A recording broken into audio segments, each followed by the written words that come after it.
प्रणाम, मैं हूं हिमांशु द्विवेदी और स्वागत है आपका हमारी खास पेशकश चर्चा में। चर्चा के तहत एक राजनीतिक दिलचस्पी के विषय पर बात करेंगे। शीर्षक है हमारा कार्यक्रम का कांग्रेस की डगर, दो नाव का सफर। कमाल का विषय है ना। विषय इसलिए है कि कांग्रेस ने कमाल की जीत हासिल की कर्नाटक में, और कमाल यह भी रहा कि नतीजा 13 तारीख को आया जनता के स्तर पर पार्टी को फैसला लेने में 5 दिन लग गए कि कर्नाटक में इस जीत का नेतृत्व किसके हवाले किया जाए। आखिरकार थक हार कर घंटों के मंथन, दिनों के चिंतन के बाद पार्टी इस नतीजे पर पहुंची कि 77 वर्षीय सिद्धारमैया ही पार्टी का चेहरा होंगे मुख्यमंत्री के रूप में, और डीके शिव कुमार जो हैं वो वेटिंग इन सीएम की भूमिका में रहेंगे। अभी डिप्टी सीएम रहेंगे, प्रदेश अध्यक्ष का भी पद संभाल लेंगे, उनके समर्थकों को भी जो चाहेंगे उतने मंत्रालय सौंप कर मंत्री बना देंगे, लेकिन फार्मूला है कि कुछ समय बाद उनको मुख्यमंत्री बना देंगे। अब कांग्रेस जो देश का सबसे पुराना राजनीतिक दल है, जिसके पास 137-138 साल की विरासत है, वो कांग्रेस पार्टी जो ये बताती है कि सत्ता हमारा लक्ष्य नहीं है, सेवा हमारा लक्ष्य है, हालांकि ये बयान बाकी राजनीतिक दल भी देते हैं, उस कांग्रेस में जब जब जीत हासिल होती है तब तब सत्ता का संघर्ष बड़ा दिलचस्प होता है। जो बात घर के अंदर होनी चाहिए वो चौराहे पर हांडी फूटती हुई दिखाई देती है। कर्नाटक में भी यही हुआ, पर कर्नाटक में जो हुआ वो नया नहीं था। ऐसा राजस्थान में भी हुआ था जब 2018 में नतीजा आया था, मध्य प्रदेश में भी हुआ था जब 2018 में नतीजा आया था, छत्तीसगढ़ में भी हुआ था जब 2018 में नतीजा आया था, और 2022-23 के चुनाव के दौरान जब हिमाचल में कांग्रेस पार्टी एक लंबी हार के सिलसिले के बाद जीतने में सफल रही, तो वहां पर भी उसी प्रकार का दृश्य आया। और हर बार कांग्रेस आला कमान बेबसी के तहत कहें या बहलाने के तहत कहें, दो नाव की सफारी के विकल्प पर लेकर चल देता है।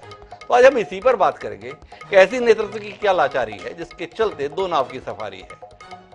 राजस्थान में पायलट और गहलोत दो नाव, मध्य प्रदेश में कमलनाथ और सिंधिया दो नाव, छत्तीसगढ़ में भूपेश बघेल टीएस सिंहदेव दो नाव, हिमाचल प्रदेश में सुक्कू और प्रतिभा सिंह दो नाव, और अब कर्नाटक में सिद्धारमैया और शिव कुमार दो नाव। तो इस दो नाव की सवारी पर हम बात करेंगे, समझने की कोशिश करें कि 2024 में भाजपा का विकल्प बनने को आतुर कांग्रेस पार्टी क्या दो नाव की सवारी के बूते अपनी नैया पार कर लेगी।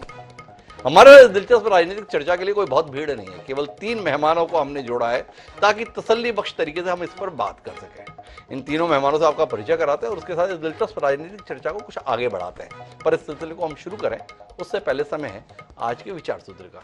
हमारा आज का विचार सूत्र भी बड़ा कमाल का है, संक्षिप्त है लेकिन कमाल का है। हमारा विचार सूत्र ये कहता है कि एक अच्छा निर्णय ज्ञान पर आधारित होता है, ना कि संख्या पर। प्लेटो, महान यूनानी दार्शनिक, उन्होंने ये बात कही थी। तो कांग्रेस के जो फैसले हैं वो ज्ञान पर आधारित रह रहे हैं या संख्या बल के आधार पर, इसे विचार के लिए छोड़ते हैं और अपनी चर्चा को आगे बढ़ाते हैं। हमारे साथ इस चर्चा का हिस्सा बनने के लिए 3 खास मेहमान मौजूद हैं। जिस कांग्रेस पार्टी को केंद्र में रखकर हम बात कर रहे हैं, उस कांग्रेस पार्टी का एक बड़ा चेहरा छत्तीसगढ़ में, नाम है इनका शैलेश नितिन त्रिवेदी। लंबे समय तक मीडिया विभाग के प्रमुख रहे, पर सत्ता में आई तो संगठन छोड़ सत्ता के अंदर भूमिका में दिखे। अभी छत्तीसगढ़ पाठ्य पुस्तक निगम के अध्यक्ष है, मंत्री का दर्जा प्राप्त है, वो हमारे साथ मौजूद है। हमारे साथ प्रेम प्रकाश पांडे जी। जब भी ऐसी राजनीतिक चर्चा होती है, प्रेम प्रकाश पांडे जी उसका अनिवार्य हिस्सा होते हैं। यूं तो भारतीय जनता पार्टी के कद्दावर नेता है, पूर्व विधानसभा अध्यक्ष हैं, लेकिन हम उन्हें विचारक के तौर पर भी अपने कार्यक्रम के अंदर जोड़कर लाभान्वित होते हैं। और इन दोनों के बीच में खरी खरी कहने के लिए हमारे पास एक ही नाम होता है, वो नाम होता है श्रवण गर्ग जी का। चाहे इस पार हो या उस पार हो, श्रवण गर्ग जी के हाथ में केवल तलवार होती है। तो श्रवण जी से आज समझने की कोशिश करेंगे कि कांग्रेस नेतृत्व के इस फैसले की कुशलता को लेकर वो क्या नजरिया रखता है। तो श्रवण जी भी हमारे साथ है। आप तीनों का स्वागत है।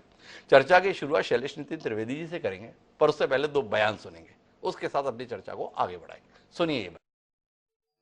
We had made a one-line resolution that whatever the High Command will take a decision, we'll abide by it. Ultimately, Rahul ji called me and said, "You all have to work together." Congress President Mallikarjun Kharge ji called us and gave this dikat. We all have accepted whatever the formula has been generated. Opinion from Madam Sonia Gandhi, Rahul Gandhi and Priyanka ji and other senior leaders. Finally, Congress President took a decision on Karnataka's CLP leader issue. Conveyed me, he authorized me to convey his decision, Congress President decisions, to the media, through the media to the people of Karnataka and the nation. He decided to make Siddaramaiah as the Chief Minister of Karnataka. Siddaramaiah will be the Chief Minister of Karnataka. D.K. Shivakumar will be the only one Deputy CM of Karnataka. He will continue as a PCC President till the Parliament election is over. Already we are having a CLP meeting in the evening at Bangalore to formally elect CLP leader. 20th, day after tomorrow, 12:30 is the swearing in ceremony. Along with the Chief Minister and Deputy Chief Minister, a group of ministers also will be sworn in that day. तो भाई कांग्रेस नेतृत्व ने फैसला कर लिया।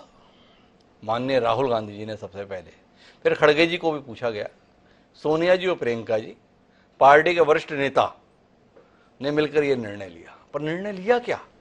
निर्णय लिया कि सिद्धारमैया जी मुख्यमंत्री होंगे, पर साथ में वेणुगोपाल जो प्रभारी महासचिव भी हैं प्रशासनिक दृष्टि से, वो साथ में बता रहे हैं, और शिव कुमार जी डिप्टी सीएम होंगे और अकेले डिप्टी सीएम होंगे, और साथ ही साथ वह प्रदेश अध्यक्ष भी रहेंगे लोकसभा चुनाव होने तक। तो शैलेश जी, इस लाचारी के संदर्भ में कुछ बताइए ना।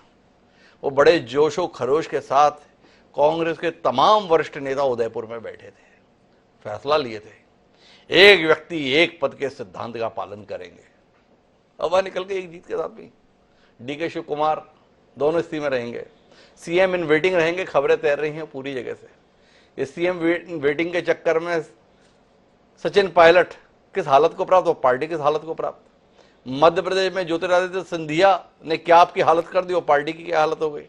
छत्तीसगढ़ में टीएस सिंहदेव इंतजार करते करते अब मन नहीं की बात कहने लगे।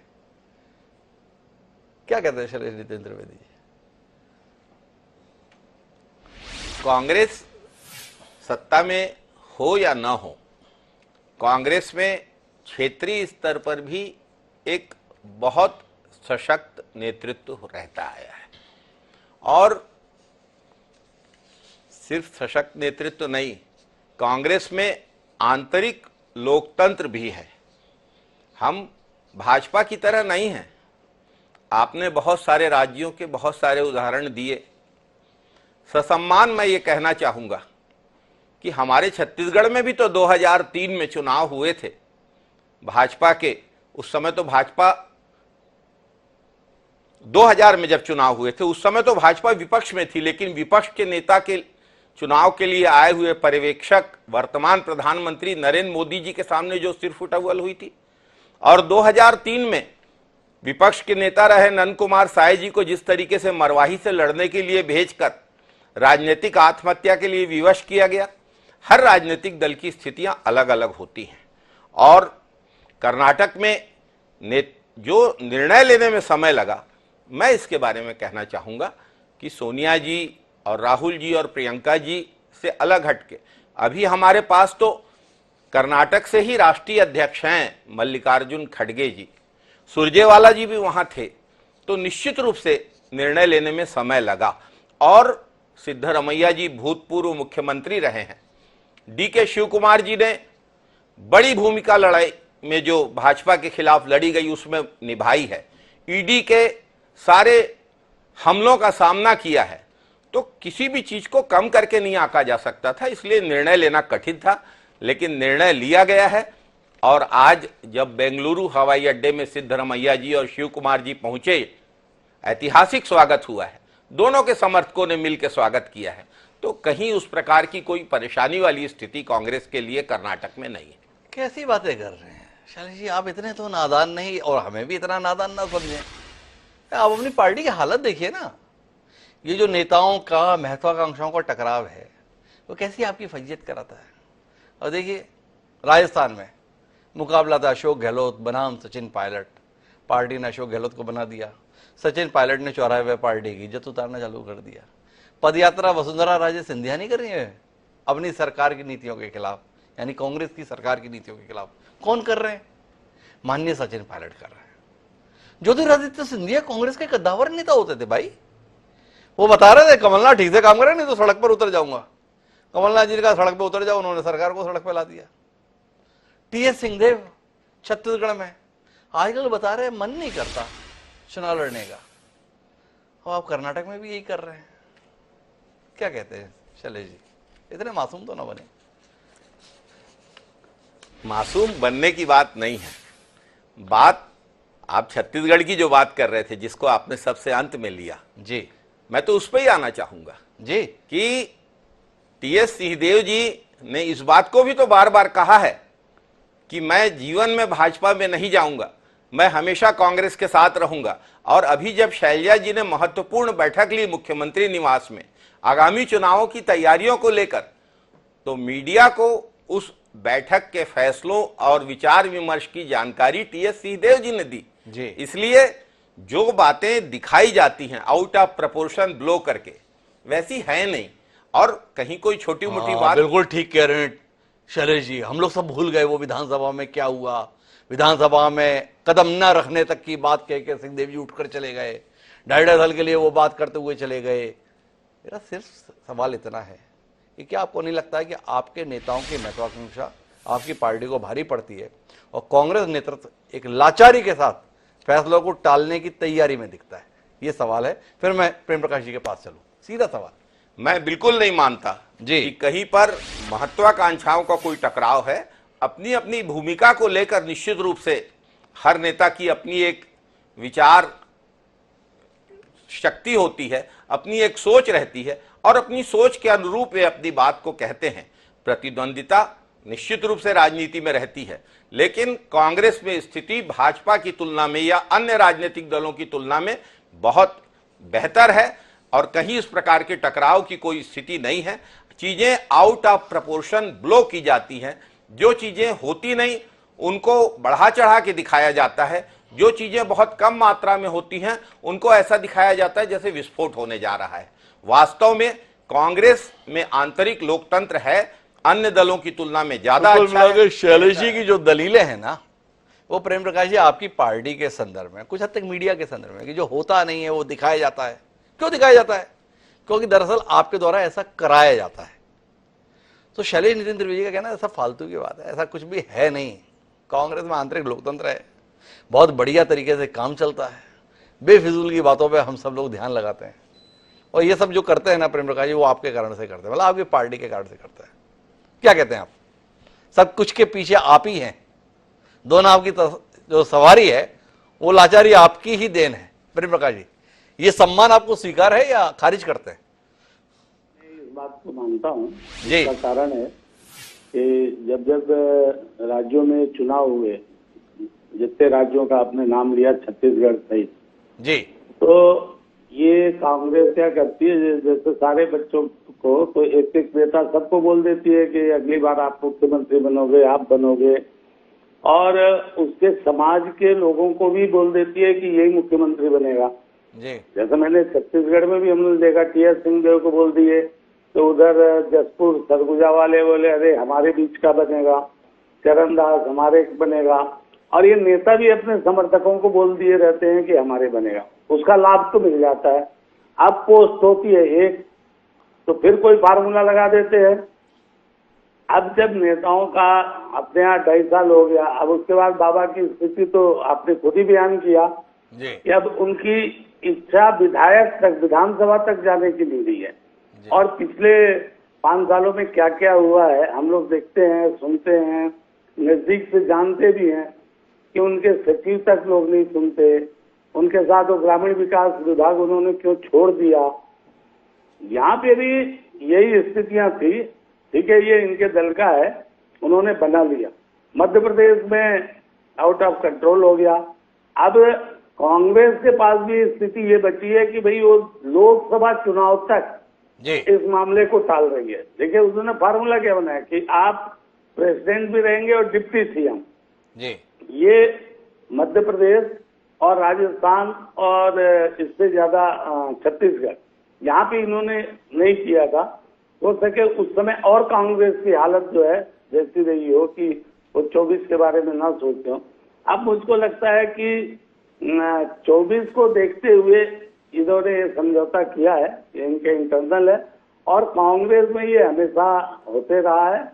और हम लोगों को, क्या आम जनता भी इस बात को जानती है कि भाई ये सिर्फ सत्ता के लिए एक होते हैं, और कब तक रहेंगे कब तक नहीं रहेंगे, दिल्ली में 24 का जो परिणाम होगा, जो कि आज भी लोग इस बात को सारे जगह लोग बोलते हैं कि 23 जो भी हो 24 तो मोदी का है जी। तो कर्नाटक में भी 24 मोदी का आएगा। उसके बाद क्या फार्मूला बनेगा वो ये तय करेंगे।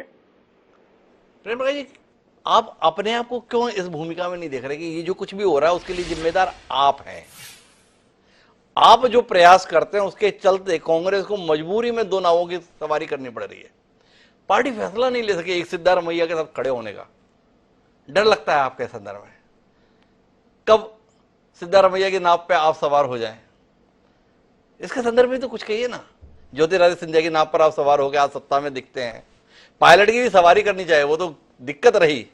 ये पायलट की जो तले थे उसमें छेद हो गए तो बह गया, तो उस चक्कर में गड़बड़ हो गई। तो थोड़ा इस संदर्भ में बताइए ना। शैलेश नितिन त्रिवेदी जी इसी संदर्भ में बहुत इच्छुक है जानने के। नहीं, ऐसा नहीं है। ये तो देखिए, स्प्लिट जहाँ होता है जी कांग्रेस आखिर इसी छत्तीसगढ़ में 12 विधायक ले गई थी जी। अभी हमारे साय जी को ले जाकर के बोल रहे हैं बड़ा। तो जिसको जहाँ जाना है वो जाता है। अगर सिंधिया जी के साथ गलत हुआ, सिंधिया जी यहाँ आए और निश्चित तौर पे वहाँ सरकार बने, तो कोई ये नहीं है। कल क्या होगा कौन जानता है। श्री कुमार जी अभी मान गए हैं, आगे कौन मानेगा, सिद्धारमैया मानेंगे या ये चलेगा, तो अब ये तो उन नेताओं पर है। और हमें कोई इसमें दिक्कत नहीं है कि कांग्रेस में कौन कितने दिन बनता है। जहां तक रही है 2.5 साल का फार्मूला, ये ऐसे ही है। अभी जैसे बोल रहे थे ना नितिन त्रिवेदी जी की, भाई वो टी.एस. सिंहदेव बैठक हुआ और उसके बाद उन्हीं को सामने किया गया, कितना बड़ा काम दिया गया। क्योंकि क्या है, जिसका हक छीना जाता है ना, जहाँ 2-4 बच्चे रहते हैं बचपन देके, उसको सबसे ज्यादा सम्मान देके आगे बिठा दिया जाता है। तो टी.एस. सिंहदेव जी को भाई आप ही जाइए ब्रीफ कीजिए। ये आप कांग्रेस के संदर्भ में बता रहे हैं या भाजपा के संदर्भ में बता रहे हैं? प्रेम प्रकाश जी, जो आपने टिप्पणी की, थोड़ा हमें जानने में दिलचस्पी हो गई। ये आपकी टिप्पणी किसके संदर्भ में है? कांग्रेस का, जो आप ही बताए ना शैलेश नितिन त्रिवेदी जी, टी.एस. सिंहदेव जी को बड़ा काम दिया गया क्या कि इस इम्पोर्टेंट मीटिंग का ब्रीफ करो जी। तो अब ये बड़ा काम कौन सा है? तो ये होता है, इसमें कहीं कोई ये नहीं है। और मुझे लगता है कि कांग्रेस की जो भी अंदरूनी खींचतान है वो सारे जनता के सामने है, और उनकी अपनी मजबूरियां हैं, क्योंकि वो नेताओं की पार्टी है, हम लोगों की है, कि कार्यकर्ताओं की पार्टी है। एक बार जो निर्णय हो गया उसको लोग सम्मानते हैं। तो प्रेम प्रकाश जी ने बताया फर्क, नेताओं की पार्टी और कार्यकर्ताओं की पार्टी। थोड़ा विस्तार से बात करूंगा प्रेम प्रकाश जी दूसरे चरण में आपके एक कार्यकर्ताओं की पार्टी के संदर्भ में। अभी श्रवण जी मेरे साथ में है, श्रवण जी से समझना चाहता हूं, ये कांग्रेस के द्वारा जिस तरीके से फैसले लिए जाते हैं, ये फैसले समाधान की शक्ल में या समाधान को टालने की शक्ल में आप देखते हैं? क्या आप देख पा रहे हैं कि कांग्रेस जो उदयपुर में चिंतन शिविर के बाद फैसला ली थी, एक व्यक्ति एक पद, और आज पार्टी के महासचिव वेणुगोपाल बता रहे हैं शिव कुमार जी डिप्टी सीएम बनेंगे और उसके साथ साथ पीसीसी चीफ भी बने रहेंगे। क्या कहते हैं श्रवण जी? देखिए, हिमांशु जी, भारतीय जनता पार्टी से कोई तुलना नहीं करना चाहता जी। उन्होंने कहा था 70 के ऊपर के लोगों को टिकट नहीं देंगे, परिवार के ऊपर के लोगों को, परिवार से एक ही को टिकट देंगे जी। बहुत सारी बातें कही थी। गुजरात में आपने देखा किस तरह से मुख्यमंत्री बदले गए। रात को रूपाणी को फोन किया कि आप इस्तीफा दे दीजिए, उन्होंने दे दिया। फिर इंडियन एक्सप्रेस में कहा कि मुझे रात को फोन किया, मैंने इस्तीफा दे दिया। उत्तराखंड में कैसे मुख्यमंत्री बदले गए जी। और आज की जो घटना है कि लॉ मिनिस्टर को कैसे हटाया गया। जी। हमको बीजेपी की बात नहीं इसलिए करना चाहता हूं कि वो प्रजातांत्रिक पार्टी नहीं है। पांडे जी ने खुद ने कहा, हमको जैसा ऊपर से कह देते हैं हम कर लेते हैं सारे कार्यकर्ता। जी। ये उनके खुद के शब्द हैं। जी। मतलब ये ऐसा तानाशाही पार्टियों में ही होता है कि आदेश ऊपर से आता है। वहां ज्योतिरादित्य सिंधिया पूरे समय प्रधानमंत्री को गालियां देते हैं और फिर सत्ता बनाने के लिए जब उनको ले लिया जाता है तो कार्यकर्ताओं की कीमत पर उनको और उनके साथियों को मंत्री पद दे दिया जाता है। हम देख लेंगे राजस्थान में क्या होता है। वसुंधरा राजे को देखिए, मैं बीजेपी की बात नहीं करना चाहता। शौर्य जी, मैं बीच में एक बात रोकना चाहूंगा। आपकी ये खूबसूरती का मैं जबरदस्त कायल हूं। आप भाजपा में कोई बात नहीं करना चाहते हैं और आपने इतनी देर से केवल भाजपा में बात की। ये कुशलता केवल आपकी ही हो सकती है। ऐसा दुर्लभ उदाहरण मुझे दूसरा देखने को नहीं मिल सकता। आप किसी भी पार्टी को देख लीजिए हिमांशु जी, समाजवादी पार्टी को देख लें, टीएमसी को देख लें, जितने विपक्षी दल हैं जी, कहीं पर प्रजातंत्र नहीं है। मतलब समाजवादी पार्टी को देखें तो अखिलेश यादव, राम गोपाल यादव, शिवपाल यादव, मुलायम सिंह यादव, डिंपल यादव, ये इसके बाहर नहीं है। और टीएमसी में भी अभिषेक बनर्जी और ममता बनर्जी, ये एक प्रजातांत्रिक पार्टी के रूप में इवॉल्व नए सिरे से हो रही है जी। ये जो संकट है कांग्रेस का, ये नहीं होता तो ज्यादा अच्छा लगता। लोगों की उम्मीदें बहुत थी। आप और हम जो बात कर रहे हैं उसका मुख्य कारण ये कि हम राहुल गांधी के चेहरे और भारत जोड़ो यात्रा के परिप्रेक्ष्य में कांग्रेस से एक नए किस्म की उम्मीद कर रहे थे जी। हम इंदिरा गांधी के जमाने की कांग्रेस से उम्मीद नहीं कर रहे थे। हम एक राहुल गांधी के जमाने की प्रजातांत्रिक पार्टी में कुछ नए किस्म की उम्मीद कर रहे थे और हमको लगा कि ये 5 दिन भी भारी हो रहे हैं। जी। किसी और पार्टी में 15 दिन भी हो जाए, 20 दिन भी हो जाए तो हमको परेशानी नहीं होती है। उसका कारण यह है कि कांग्रेस पार्टी जिस तरह से इमर्ज हो रही है अब, उससे आप हिमांशु जी, आपके दर्शकों के लिए मैं एक बात पूछना चाहता हूं जी। मान लीजिए कर्नाटक में कांग्रेस पार्टी हार जाती है, मान लीजिए जी। हार भी सकती थी। जी। मैं 2 बड़े कारण देखता हूं। आप पूछ सकते हैं जी। कांग्रेस ने अपना सीएम फेस क्यों नहीं अनाउंस किया इलेक्शन कैंपेन के दौरान। जी। मेरा ऐसा मानना है कि अगर कर देती, सिद्धारमैया को कर देती या डीके शिव कुमार को कर देती तो पार्टी को बहुत नुकसान होता। जी। पार्टी को जीतना जरूरी था वहां, और जीतने के लिए ये अगर जीतती नहीं पार्टी 2023 में, तो आप इसके परिणाम हिमांशु जी सोचिए कि राहुल गांधी के कॉन्फिडेंस, कांग्रेस पार्टी के अध्यक्ष बने हैं, उनके आत्मविश्वास और सम्मान, जी। पूरी की पूरी विपक्षी एकता। अब आप देखिए कि ये जो शपथ ग्रहण समारोह हो रहा है जी। शनिवार को, सारे विपक्षी दल जमा हो रहे हैं। ये मामला हिमांशु जी 5 दिन के विलंब का और डीके शिव कुमार और सिद्धारमैया के बीच में संघर्ष का नहीं है। जी। ये प्रजातंत्र और तानाशाही के बीच में के मतलब तानाशाही के प्रजातंत्र में ट्रांजिशन में जितना वक्त लगता है, ये वो वक्त हम ले रहे हैं, देश ले रहा है कि आज कैसे देश में, और ये मैं पांडे जी को कहना चाहता हूं कि ये जो हो रहा है ये भारतीय जनता पार्टी को भी प्रजातांत्रिक बनाने की दिशा में बहुत बड़ा कदम है। शैलेश जी, मैं के पास जाऊं से पहले श्रवण जी मैं थोड़ा हस्तक्षेप करना चाहता हूं विनम्रता पूर्वक, आपकी अनुमति से ही। पार्टी हाईकमान वचन भंग के आरोपों से घिरा हुआ है। सिंहदेव जी को शिकायत रहती है, मेरे से वादा हुआ था पूरा नहीं हुआ। सचिन पायलट सड़क पर बार बार आते इसलिए, अनशन पे आते इसलिए कि उन्हें भी लगता है मुझसे वादा हुआ था पूरा नहीं हुआ। अब डीके शिव कुमार के संदर्भ में भी यह संदेह पैदा हो गया, वादा हुआ है निभाया जाएगा। तो ये प्रजातांत्रिक हुआ या सौदेबाजी हुई? थोड़ा इसके संदर्भ में श्रवण जी आपकी टिप्पणी मिले ना, बड़ी धारदार टिप्पणियों के लिए क्या आते हैं आप?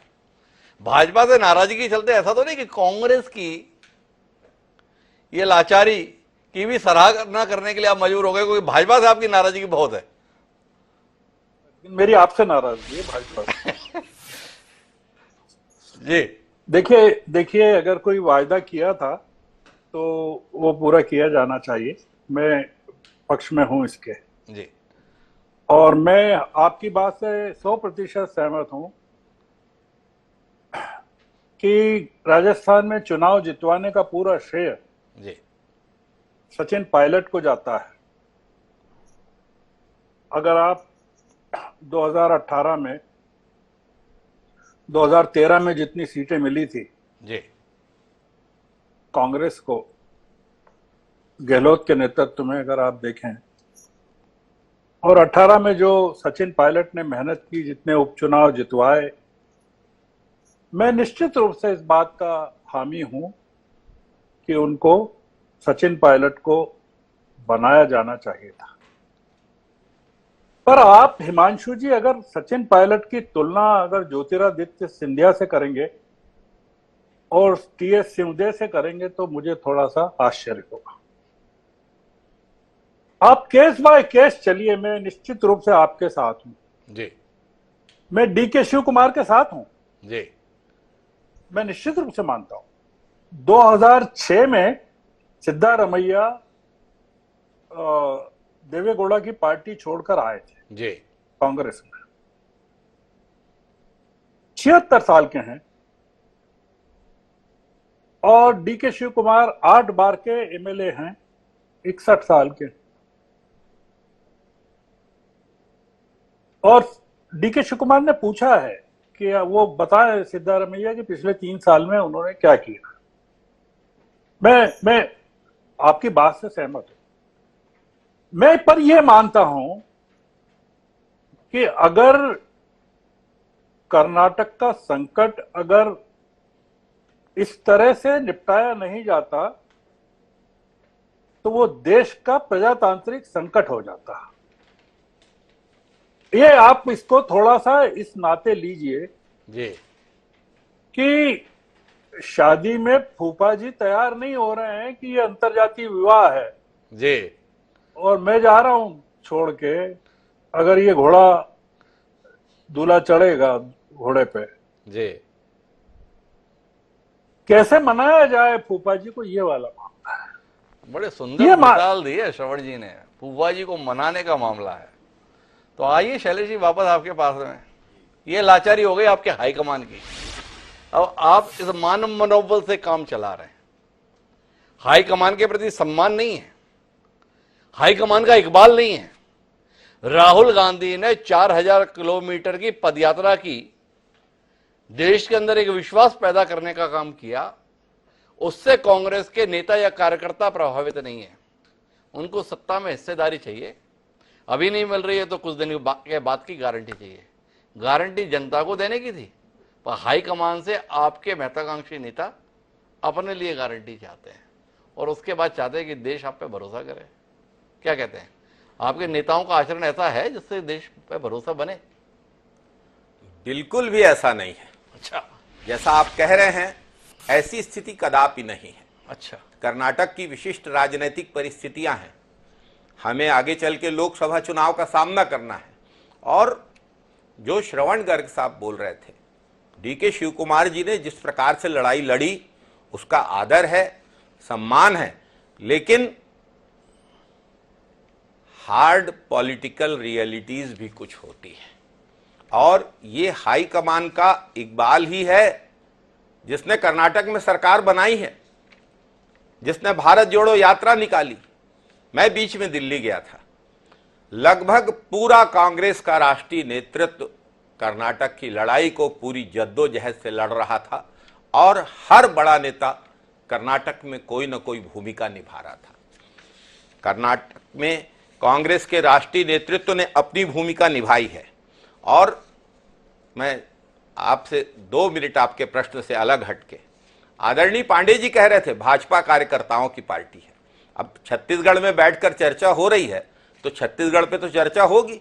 मिस्ड कॉल से कार्यकर्ता बने थे 46 लाख 48 लाख और भाजपा को वोट 35 लाख भी नहीं मिले। ऐसी ही कार्यकर्ताओं की पार्टी है क्या? और आदरणीय श्रवण गर्ग जी ने बहुत सारे राज्यों के बारे में बात कही। मध्य प्रदेश में हम लोग कैलाश जोशी के मुख्यमंत्री बनने और उसके बाद वीरेंद्र कुमार सकलेचा और उसके बाद सुंदरलाल पटवा, उस ट्रांजिशन को भूले नहीं हैं। आदरणीय पांडे जी भी पटवा मंत्रिमंडल में ही तो मंत्री बने थे पहली बार बृजमोहन अग्रवाल जी के साथ। तो भाजपा में ऐसा नहीं होता है, ऐसा कदापि नहीं है। हमने छत्तीसगढ़ में 2000 में नंद कुमार साय के साथ और बृजमोहन अग्रवाल जी के मामले में ये होते हुए देखा है, हमने 2003 में होते हुए देखा है। और भाजपा के 15 साल की सरकार में क्या हुआ, भाजपा के प्रदेश के नेतृत्व को जिस प्रकार से दबाया गया, कुचला गया, करुणा शुक्ला जी के उदाहरण को हम लोगों ने छत्तीसगढ़ में अपनी आंखों से देखा है। नंद कुमार साय जैसा नेता अगर कांग्रेस प्रवेश करता है तो उसके भी तो कारण हैं। स्थितियां जो हार्ड पॉलिटिकल रियलिटीज हैं वो हर राजनीतिक दल में होती हैं, लेकिन शैलेश जी, आप कहीं उलझ गए, फिर से सुलझाने के लिए आपके साथ प्रयत्न करता हूं। वो श्रवण जी की बड़ी सराहना कर रहे हैं आप, श्रवण जी ने ये ठीक कहा, श्रवण जी ने ये भी ठीक कहा, श्रवण जी ने ये भी ठीक कहा। उन्हीं श्रवण जी ने कहा, डीके शिव कुमार पूछ रहे हैं 3 साल में सिद्धारमैया ने किया क्या? तो हम आपसे ये सवाल कर रहे हैं कि आपकी पार्टी को वो आदमी क्यों भाता है जो मैदान में नहीं आता है? श्रवण जी ने यह भी बताया कि 5 साल तक मेहनत राजस्थान में सचिन पायलट ने की, पार्टी की दुर्गति अशोक गहलोत ने कर दी थी 2013 तक, पर मुख्यमंत्री बनने की बात आई तो आपको अशोक गहलोत भाई। कर्नाटक में डीके शिव कुमार ने अपने को पूरा झोंक दिया, जेल तक जाने की नौबत आई, अपना तमाम संकटों के मौके पर संकट मोचक की भूमिका देश भर के लिए निभाई। उस डीके शिव कुमार के हिस्से में फिर से इंतजार की घड़ी आई। तो ये मेहनती, परिश्रमी, समर्पित नेताओं के साथ कांग्रेस हाईकमान की ऐसी व्यवहार करने की मंशा क्या रहती है, थोड़ा बताइए ना आप। श्रवण जी बोल रहे हैं, हम नहीं बोल रहे, ये श्रवण जी ने बताया। जो मैंने कहा, जो कठोर राजनीतिक वास्तविकताएं हैं उन पे भी चलना होता है और कर्नाटक के जीत का संदेश उसको समझने की आवश्यकता है। और उन कठोर राजनीतिक वास्तविकताओं के कारण जो फैसले लेने पड़ते हैं, शिव कुमार जी की ईडी के खिलाफ जो लड़ाई रही, विपक्ष को एकजुट करने में, भाजपा सरकार के खिलाफ लड़ने में उनने जो भूमिका निभाई, उसकी चर्चा तो मैं भी कर रहा था। लेकिन आज कहीं पर अगर हमें कोई फैसले लेने पड़ रहे हैं और कहीं कोई समीकरण बैठालने पड़ रहे हैं, लोकसभा चुनाव की चुनौती सामने है और कर्नाटक में हमें उसमें भी जीत हासिल करनी है और डीके शिव कुमार के पास संगठन का इतना बड़ा अनुभव है, इसके कारण अगर डीके शिव कुमार जी को संगठन का दायित्व तो तब तक संभालने के लिए कहा गया है, निर्देशित किया गया है, तो इसमें कोई मैं ऐसी कोई अवास्तविकतापूर्ण परिस्थिति नहीं देखता। कैसी बातें कर रहे हैं? मैं जाऊं प्रेम प्रकाश जी के पास, एक सवाल और कर लेता हूं। कोई अहमियत है आपकी पार्टी के द्वारा लिए गए निर्णयों की? कोई अहमियत है जनता के सामने जोर शोर से बताने की कि अब हम इस रास्ते पर चलेंगे? या उदयपुर में बैठे थे आपकी पार्टी के सारे बड़े नेता, वही फैसला लिया था, एक व्यक्ति एक पद का सिद्धांत रहेगा। खड़गे जी दोनों पदों पर बैठे हुए हैं, राष्ट्रीय अध्यक्ष भी बने हुए हैं, राज्यसभा में नेता भी बने रहना चाहते हैं। अब अपने ही गृह प्रदेश में एक और फैसला ले लिए। फैसला क्या लिए? DK Shiv Kumar deputy CM भी होंगे और प्रदेश अध्यक्ष भी होंगे। तो भाई उदयपुर में बुलाकर इतनी बड़ी बड़ी बातें करने की जरूरत क्या थी? ये लोकतांत्रिक पार्टी है ना, प्रजातांत्रिक पार्टी है ना, साथ में मूल्यों की भी तो पार्टी है। कहीं कुछ अपने कहे हुए को सुनते हैं, देखते हैं, कैसे जनता का सामना कर पाएंगे आप? शैलेश जी थोड़ा बताइए ना हमें, हम तो समझ नहीं पा रहे। हम थे, सोनिया जी भी थी, राहुल जी भी थे, प्रियंका जी भी थी। राहुल जी ने बड़ा भावपूर्ण भाषण दिया था, अब हम ऐसे चलेंगे। राहुल जी हैं पर ऐसे तो चल नहीं रहे आप। राजनीतिक परिस्थितियों के अनुसार समय समय पर कांग्रेस ने फैसले लिए हैं और उन परिस्थितियों के अनुरूप अपने को ढाला है। एक समय था जब कोई गठबंधन करने का फैसला नहीं लिया गया था, फिर हमें गठबंधन की राजनीति का फैसला लेना पड़ा। तो बहुत सारी परिस्थितियां बदलती रहती हैं। मैं किसी एक सम्मेलन, किसी एक पुरानी बात, निश्चित रूप से उस बात को लागू किया जा रहा है, लेकिन हर निर्णय के पीछे, हर नियम के पीछे संगठन में अपवाद होते हैं और उन अपवादों को स्वीकार करना होता है। ये अपवाद कहाँ है? परंपरा है, लगातार 2 नाव की सवारी अब कांग्रेस की परंपरा बन गई है। प्रेम प्रकाश जी अपने लिए कितना अनुकूल पा रहे हैं कांग्रेस की इस परंपरा को? भाजपा के संदर्भ में राज्यों के स्तर पर जनता का मोह भंग हो रहा है, पर कांग्रेस का ये द्वंद्व आपको अपने लिए संभावना कितनी बेहतर दिखा रहा है, थोड़ा बताएंगे आप? दूसरा इस पर भी जानना चाहते हैं, बहुत नाराज रहते हैं श्रवण जी आपसे, उन्होंने सीधे कहा है तानाशाही, इसके संदर्भ में भी तो कुछ कह ही दें प्रेम प्रकाश जी, अगर तानाशाही से आपको डर ना लगता हो, क्योंकि जब आपकी पार्टी को तानाशाही प्रवृत्ति का बता दिया है तो बोलना इतना आसान नहीं ना। अच्छा, मुझे लगा कि उन्होंने जो कहा है जी, वो ये कह रहे थे कि कांग्रेस जो है तानाशाही से अब जो है प्रजातांत्रिक की ओर बढ़ रही है। अच्छा, क्योंकि पहले उन्होंने इंदिरा जी कहा, फिर देखिए सारे निर्णय सेंट्रलाइज होते थे, सोनिया राहुल कर लेते थे, अब सोनिया राहुल प्रियंका हो गए, फिर उसमें खड़गे हो गए। तो मुझे लगा, मैं तो ये समझ रहा था उन्होंने कहा कि तानाशाही से प्रजातांत्रिक की ओर कांग्रेस का जो बढ़ना है, इसमें ये इस तरीके के निर्णय करने पड़ रहे हैं उनको जी। और वरना तो हम लोगों ने देखा है किस तानाशाही की बात। मैं प्रेम प्रकाश जी एक बार रोकता हूं, क्या है, देखिए आपकी समझ को लेकर तो हमें कोई संदेह है नहीं कि आपको समझने में कोई भूल हो सकती है। उन्होंने सीधे तौर पर आपकी पार्टी की कार्यपद्धति को लेकर भी बात कही है, तो उसके संदर्भ में भी आप टिप्पणी तो करिए कम से कम।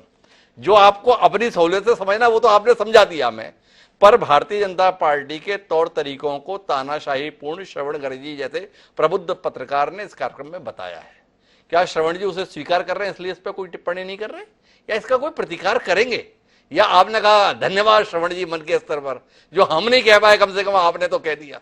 जी प्रेम प्रकाश जी। नहीं, बिल्कुल नहीं बोल रहा हूँ। हमारे यहाँ पार्टी की हर स्तर पे ग्रुप ऑफ लीडरशिप की एक कमेटी है जी, और जो पार्टी इंटरनल डेमोक्रेसी, ये क्या बात करेंगे, इंटरनल डेमोक्रेसी हमारे यहाँ सब जगह है, मंडल से लेकर के राष्ट्रीय स्तर तक, और अंत में जिसका जो निर्णय करने का अधिकार है। अब इन्होंने कहा कि प्रधानमंत्री जी ने वो विभाग बदल दिया, तो निर्णय तो अधिकार प्रधानमंत्री जी का है कि किस मंत्री के पास कब रखें। अब प्रधानमंत्री जी के निर्णय पे और कोई जाएगा तो वो कैसे होगा? वो तो एक्स्ट्रा कॉन्स्टिट्यूशनल पावर की बात फिर होने लगेगी जी। इसलिए हमारे यहाँ सिस्टम है और उस सिस्टम से ही चला जाता है जी। हम कांग्रेस में हम लोगों ने देखा है, अर्जुन सिंह जी मध्य प्रदेश के मुख्यमंत्री बने, आज बने, और कल ही उनको बोल दिया गया कि आप गवर्नर जाइए जी। तो आज जो स्थिति है दूसरी है, कांग्रेस का केंद्रीय नेतृत्व कमजोर है, और जो एमर्जिंग कांग्रेस की बात श्रवण जी ने कहा, ये बात सही है कि कर्नाटक के परिणाम से कांग्रेस में थोड़ी सी जान आई है और विपक्षियों के बीच में उनकी थोड़ी मान बढ़ी है, और इसीलिए सारे लोग एक ऐसे दिवा स्वप्न की ओर जा रहे हैं कि शायद 2024 में हम सब इकट्ठा होकर के मोदी जी को हरा पाएंगे। ये जो एक कवायद है, तो कर्नाटक का मुझे लगता है कि कांग्रेस का हाईकमान पर भी ये था। दूसरा, डीके शिव कुमार जो है एक अच्छे फंड कलेक्टर भी हैं, इसलिए देखिए उन्होंने क्या कहा है कि प्रेसिडेंट कब तक, टिल द 24th इलेक्शन जी। तो 24th इलेक्शन, हम लोग तो छत्तीसगढ़ का मालूम है, छत्तीसगढ़ को लोग दिल्ली का एटीएम बोलते हैं, कर्नाटक को तो लोग बोल रहे हैं कि वो बैंक है। तो फिर ये जो इनकी राजनीतिक मजबूरी है, जिसको शैलेश नितिन त्रिवेदी जी ने स्वीकार किया कि हार्ड पॉलिटिकल कंपल्सन जी, है क्या, पॉलिटिकल डिसीजन क्या है, कहा ना, तो एक पॉलिटिकल कंपल्सन भी शब्द है जिसको राजनीतिक मजबूरी बोलते हैं। तो ये इनकी राजनीतिक मजबूरी है, और ये जैसे करें, कर्नाटक की जनता जिन उम्मीदों को लेकर के बनाई थी, मुझको लगता है कि पहली खेप में पहला जो तात्कालिक जैसा जो निर्णय हुआ है उसमें वो उतनी खुश नहीं होगी। आगे क्या होगा ये समय बताएगा। एक बार बताइए, आपने जितने तरीके से व्याख्या करने की कोशिश की इस पूरे घटनाक्रम के संदर्भ में, मेरा इसको लेकर जानना है कि भाजपा अपनी संभावना क्या देख रही है। मेरा ये भी सवाल था ना आपसे कि कांग्रेस ने मुश्किलों में समाधान ये निकाला है, तूफान जो चला हुआ है राजनीतिक, कि अपने को जो है दो नाव की सवारी करनी है। इस पर आपका क्या कहना है? एक तो इस पर टिप्पणी चाहिए। दूसरा ये, आप बार बार 2024 को लेके दिवा स्वप्न, ये जो दावे आप कर रहे हैं, आप बात समझने की कोशिश कीजिए। प्रेम प्रकाश जी, आपकी पार्टी की स्थिति क्या हो रही है? आपकी पार्टी के राष्ट्रीय अध्यक्ष जेपी नड्डा जी हिमाचल से ताल्लुक रखते हैं। उन्होंने बताया था हिमाचल हम जीत रहे हैं, कोई गफलत में ना रहे। जब नतीजा आया तो पता चला कि गफलत में तो अध्यक्ष जी थे, चुनाव भाजपा हार गई। अब कर्नाटक के संदर्भ में भी देखिए, बात बड़ी गंभीर है प्रेम प्रकाश जी। आपकी पार्टी के राष्ट्रीय संगठन महामंत्री सम्माननीय BL संतोष जी का गृह प्रदेश है कर्नाटक। जब एग्जिट पोल के नतीजे आए थे ना, तो उसके बाद BL संतोष जी ही एकमात्र दमदार नेता थे जिन्होंने कहा था सब फालतू की बात है, 13 मई को जब नतीजा आएगा सरकार भाजपा ही बनाएगी। पर 13 मई को नतीजा आया, सरकार भाजपा ने नहीं बनाई। तो 2024 को लेकर कहीं अति आत्मविश्वास के शिकार तो आप नहीं। तो दो नाव की सवारी और ये दिवा स्वप्न, इन दोनों पे एक बार टिप्पणी आपकी और हो जाए प्रेम प्रकाश जी, फिर श्रवण जी के पास चलते। दिवा स्वप्न में इसलिए बोल रहा हूँ कि देखिए बहुत क्लियर है। ये एक बार याद होगा, हम सब बैठे थे और उसमें जो विपक्षी एकताओं के संबंध में बात हो रही थी। एक ध्यान नहीं आ रहा है, एक जो पत्रकार बैठे थे उन्होंने बहुत अच्छी बात कही थी जी कि कांग्रेस जैसे कमजोर होती है तो विपक्ष वाले कांग्रेस के साथ कहीं समझौता करने के लिए तैयार नहीं थे। मतलब फिर कांग्रेस को सेकंड पार्टी मानते और कांग्रेस भी स्वीकार कर लेती है। हम लोगों ने देखा है देवेगौड़ा को कांग्रेस ने बनाया, वो आपके गुजराल को बनाया, फिर बाद में आपके चंद्रशेखर जी को बनाया, अंतिम बने थे चंद्रशेखर जी को बनाया, जिसको 4 महीने में निपटा दिया जी। लेकिन अब क्या है, ये एक स्थिति कि जो सीधे तौर पर राहुल जी का थोड़ा जो बार बार इस बात को प्रचारित भी किया जा रहा है और स्थापित करने की कोशिश हो रही है कि कर्नाटक की सारी जीत जो है राहुल जी के पद यात्रा के कारण हुई है जी। अब ये प्रदेशों पर आप देखिए, पिछली बार भी कर्नाटक हम हारे थे। कर्नाटक में जब लोकसभा चुनाव हुए तो कांग्रेस की सरकार थी, जेडीएस और कांग्रेस की जी। लेकिन हम लोकसभा की सीट जीते थे। मध्य प्रदेश, छत्तीसगढ़ और राजस्थान पूरा हम साफ होने के बाद भी छत्तीसगढ़ में हम 9 जीते और मध्य प्रदेश और राजस्थान में तो लगभग पूरा जीते। तो ये जब राष्ट्रीय स्तर का चुनाव होगा और जहां हमारे देश के यशस्वी प्रधानमंत्री मोदी जी का नाम है, तो आज मोदी जी के सामने कोई भी, ये जितने विपक्ष की एकता की बात कर रहे हैं, क्योंकि सब अपने अपने राज्यों में के छत्रप है और कोई भी कांग्रेस को अपने राज्य में एंट्री नहीं देगा जी। तो इसलिए हम 24 के लिए पूरी तरह आश्वस्त हैं, इसमें हमें कोई शंका नहीं है जी। लेकिन आपने दूसरे विषय पर टिप्पणी नहीं की। अपने पार्टी के राष्ट्रीय अध्यक्ष और पार्टी के राष्ट्रीय महामंत्री, कुछ तो बनता है ना आपका। आप इतनी आसानी से बहकाना क्यों चाहते हैं हम सब लोगों को? ये देखिए, वो तो उन लोग वहां के जो आकलन किए होंगे। अगर आप देखें परसेंटेज ऑफ वोट पे, तो कुछ जो है 0 कुछ कर्नाटक में हमको कम मिला पिछली बार से, तो उम्मीद थी कि इससे बढ़ेगा।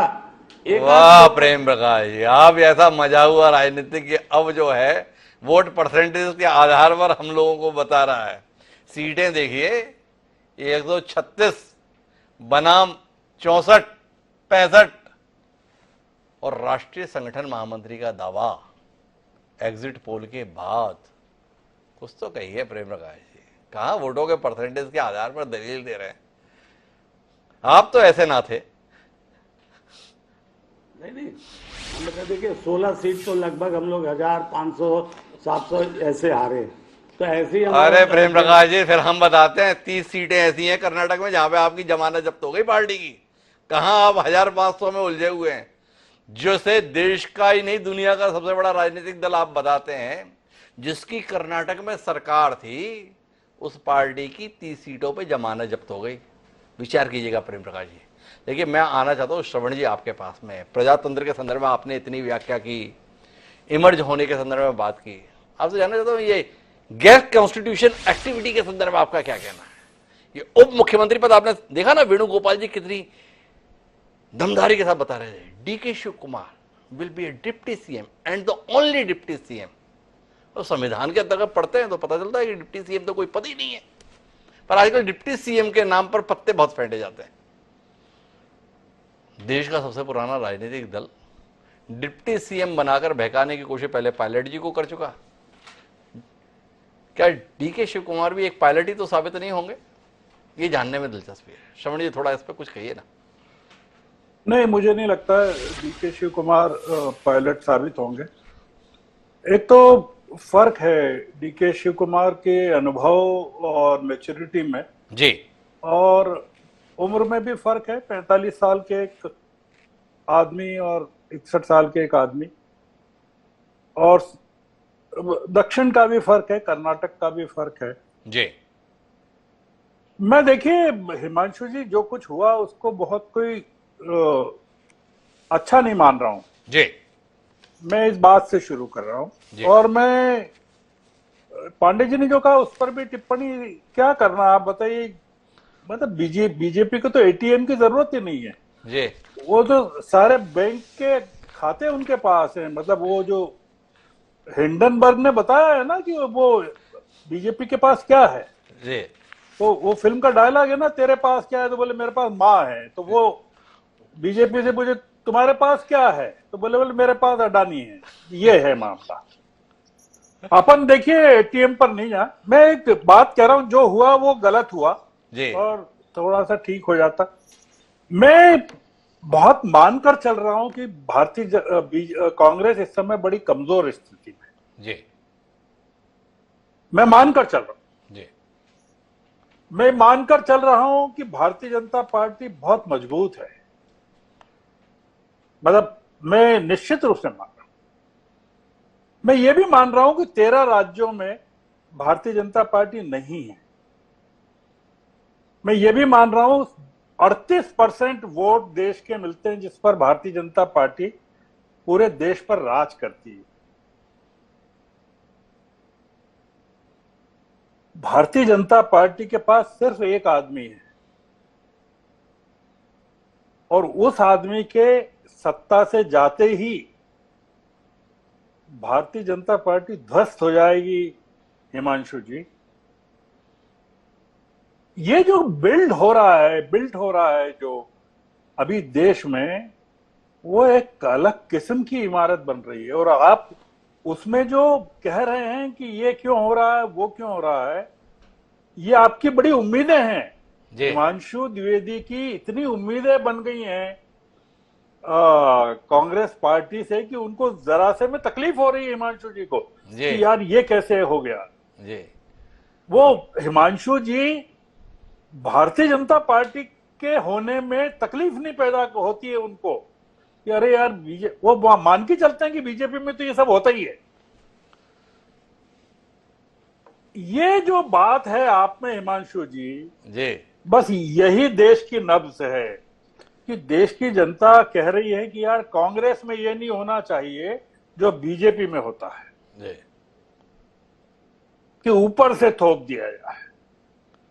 और आप और बहुत सारे लोग कांग्रेस को बीजेपी इसलिए बनाना चाहते हैं कि ऊपर से फैसला आ जाए कि सिद्धारमैया होंगे। कर्नाटक की जनता को पता था वोट डालते समय, कर्नाटक की जनता ने 7% वोट ज्यादा दिया है सर जी। और कितनी सीटों में ट्रांसलेट हुआ ये आप देखिए वहां, मतलब मैसिव मैंडेट। और इन्हें पूरे के पूरे कर्नाटक को बाइपोलर बना दिया। देश के राष्ट्रीय दल को विंध्याचल के बाहर पार्क से खत्म कर दिया।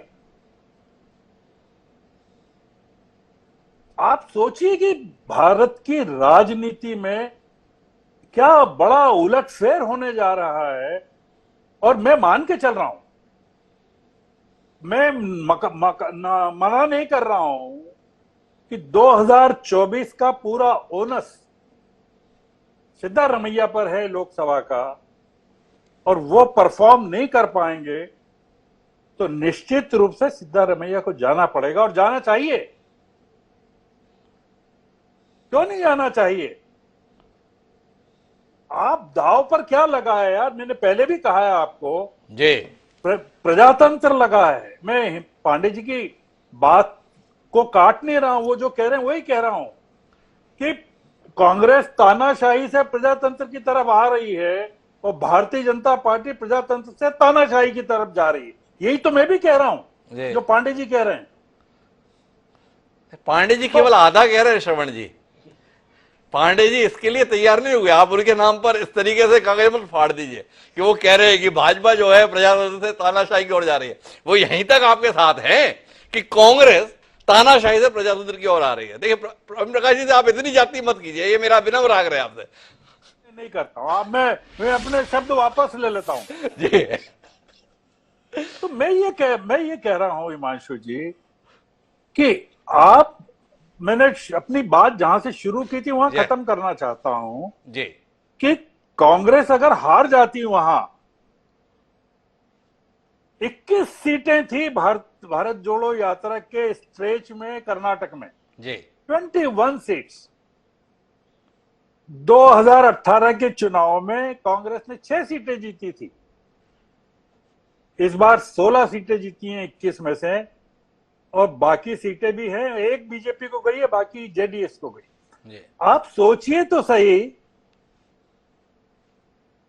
प्रेम प्रकाश जी ने आपने ध्यान नहीं दिया है, केवल एक बात कही है और महत्वपूर्ण बात है जी उनका कहना है कि राज्य चले जाए साले हमारे हाथ से, यार पूरे देश में हम चले जाएं। जी। हम तो 2024 की उम्मीद में लगाए बैठे हैं और वो ये बता रहे हैं इसके लिए कि 2018, वो उनके शब्द हैं जी कि 2018 में राजस्थान, मध्य प्रदेश, छत्तीसगढ़, कर्नाटक सब हार गए पर हम लोकसभा जीत गए। उनको, पांडे जी को चिंता ही नहीं है कर्नाटक की। भारतीय जनता पार्टी के किसी नेता को नहीं है। इसलिए नहीं है कि नरेंद्र मोदी को कोड़ी की चिंता नहीं है कर्नाटक हारने की। उन्होंने कर्नाटक के विधानसभा चुनाव को लोकसभा चुनाव की ड्रेस रिहर्सल बना दिया। उन्होंने राष्ट्रीय मुद्दों का अखाड़ा बना दिया। कांग्रेस वहां लोकल मुद्दों की बात करती रही, स्थानीय नेताओं को उभारती रही। इन्होंने बुलाया योगी आदित्यनाथ को, इन्होंने बुलाया हेमंत बिस्वा शर्मा को, इन्होंने बुलाया वो भाई अपने जो महिला मंत्री हैं जिनको प्रियंका गांधी नमाज पढ़ती हुई दिख गई थी, स्मृति ईरानी को बुलाया। उन्होंने बुलाया उस आदमी को जिसने कहा देश के गद्दारों को गोली मारो सालों को। मैं आपको नाम और बताऊं, हाँ, वो वहां हिजाब हलाल, बजरंगबली, नमाज, ये चीजें। आप सोचिए कि आप पूरे देश को पोलराइज करने के लिए कम्युनल कार्ड किस हद तक खेला गया। तो पांडे जी की चिंता बहुत अच्छी है। हम चाहते हैं पांडे जी अपनी चिंता पर कायम रहें और ये मानकर चल रहे हैं कि अगर मध्य प्रदेश और की जीत चुराई नहीं गई होती तो आप सोचिए कि जो नक्शा है विपक्षी दलों की सरकारों का वो क्या होता। कांग्रेस अभी लड़ रही है हिमांशु जी, इसको लड़ने दीजिए। आपके सहारे की बड़ी जरूरत है उसको, तो कांग्रेस को लड़ने दीजिए। पर हम तो बात इस संदर्भ में कर रहे हैं, भाई कांग्रेस लड़ रही है, भाजपा के खिलाफ लड़े विपक्षी दल होने के नाते। पर कांग्रेस ही आपस में लड़ती है तो चिंता हो जाती है। श्रवण जी कह रहे हैं ये चिंता होनी चाहिए देश के संदर्भ में। तो मुझे दोनों के पास जाना पड़ेगा, हालांकि मेरे पास समय सीमित है। पर पहले जाऊंगा मैं प्रेम प्रकाश जी के पास, इसलिए जाऊंगा कि प्रेम प्रकाश जी पे सीधे हमले हुए हैं, तो प्रेम प्रकाश जी को इन हमलों का जवाब देने का मौका मिलना चाहिए। वैसे भी देश के नहीं दुनिया के सबसे बड़े राजनीतिक दल के प्रतिनिधि के तौर पर बैठे हैं, तो फिर ऐसे कैसे मौका ना दें। तो प्रेम प्रकाश जी से भावनाओं का प्रकटीकरण किया है, उनके प्रति आभार जताना चाहेंगे या आपत्ति जताना चाहेंगे, आपकी मर्जी। नहीं, श्रवण जी जो बोलते हैं, देखिए श्रवण जी अभी एक दृष्टि में चल रहे हैं जी। इतने वरिष्ठ पत्रकार हैं, उनके ज्ञान और उसका सब हम सम्मान करते हैं। लेकिन वो एक दिशा में ही अभी सोचने में लगे हुए हैं और उनको किसी भी तरीके से भाजपा का सब हार दिख रहा है, सब दिख रहा है। अच्छा, हिजाब को इशू किसने बनाया? हिजाब जो है स्कूल में लगा पहन के जाया जाए, भाई ये तो वर्षों से चली आ रही परंपरा थी कि भाई स्कूल का जो भी यूनिफॉर्म होगा उसको सब लोग मानते थे। जी। क्या हुआ? कोर्ट ने भी तो यही कहा था ना कि भाई जो यूनिफॉर्म है उसको लागू करो। जी। तो आखिर तो जो कांग्रेस की तुष्टीकरण वो आज श्रवण गर्ग जी को नहीं दिख रही है और कांग्रेस उसी तुष्टीकरण की ओर जा रही है। और ये भी सही है कि कांग्रेस नकली उन चीजों को भी अपना रही है जो राम और हनुमान के खिलाफ वो होते थे। अगर वोट मिल रहा है तो उधर भी जा रहे हैं, तो कांग्रेस दोनों तरफ जा रही है, तो ये अलग है।